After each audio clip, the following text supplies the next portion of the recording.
route. Well, it seems like today we're talking more and more about boost. Listen to what just happened to Paul Tracy. His crew, the ones on the technical side running the computers, just discovered that they weren't getting full use of the boost. The readouts back when they offloaded information during the last pit stop indicated that they weren't using it all. So they radioed to Paul, turn it up full. We're not concerned about having to conserve fuel. We want to go for the win. So Paul Tracy will have some additional power in his battle with Danny Sullivan and Al Unser Jr. You know, and often what happens, like it could have been a Tracy situation there, they're so busy looking at traffic and the turns, going back and forth to right and the left, that they don't look at the booth. They figure everything's pretty good. They get a little bit lackadaisical. I've seen that happen to a lot of drivers. Now with the computer systems on board and the engine management and the computer display on the dashboard, Sam, there's a lot of good information that they can pick up in the cockpit. As we look at the point standings as they would come at the moment, with Fittipaldi moving to the points lead, just as you suggested, Sam. And you see Bosell also holding steady in third. He was one of the men we spoke of at the beginning, one of the underdog racers in the business. He is having a typical drive, staying in the top 10 and counting on his long-distance skills and his fitness to move him up toward the end. So 58 laps now complete in the Molson Indy Toronto. Emerson Fittipaldi, one of the two leaders of the day, is back in front. Paul Tracy led in the early going. Fittipaldi was the pole sitter and led the first laps. Danny Sullivan and Al Unser Jr., they continue to wage their war within the team for third and fourth position.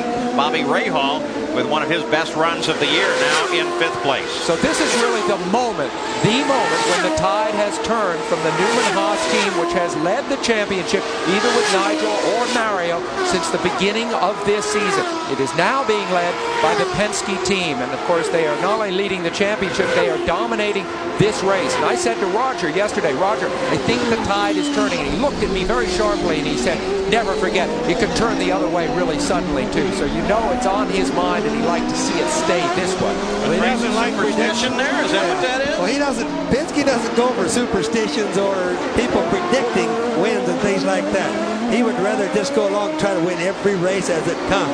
Then if he wins the championship, he's just that much happier. But I think he remembers the quote, eternal vigilance is the price of liberty. I knew you'd get something. He had to do it to us again, didn't he? We were headed that way. Saw that one coming, saw the flag out, and Sam drops one in. Thus far this season, Nigel Mansell has the most top 5 finishes with 6. Of course, that's not going to occur today. Bosell has the most top 10 placings, 7 thus far this season. Let's go to Gary Gerald. Well, Nigel Mansell, we've heard all kinds of problems for you today. What ultimately put you on the sidelines?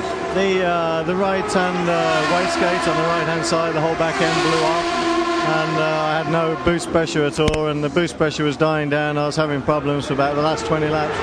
This is the first weekend since you've come IndyCar racing where you've really had to play catch-up.